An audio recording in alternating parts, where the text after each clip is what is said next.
दरम्यान देशातली सगळी बंदरं विमानतळ अदानींच्या ताब्यामध्ये आहेत। संपूर्ण विमानतळ विकायला काढणार आहेत। राज ठाकरेंनी सांगितलं स्वकीयांचा घात करणारे राजकीय पक्षात आहेत असं सुद्धा राज ठाकरेंनी कालच्या आपल्या सभेतून सांगितलं। सत्ता डोक्यात गेली आहे असा सुद्धा घणाघात काल राज ठाकरेंनी आपल्या सभेतून केला।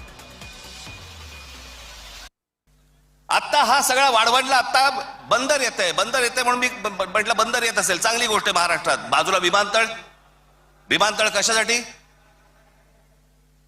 तर म्हणे मुंबई विमानतळावरचा सगळा कार्गो तिकडे नेणार आणि नवी मुंबई विमानतळ जे बांधलंय इथून इंटरनॅशनल आणि डोमेस्टिक या आपल्याकडच्या इकडच्या विमानतळावरनं छत्रपती शिवाजी महाराज आंतरराष्ट्रीय विमानतळावरनं डोमेस्टिक आणि इंटरनॅशनल नवी मुंबईला नेणार।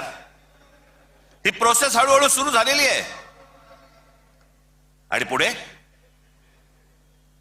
हा संपूर्ण विमानतळ विकायला काढणार।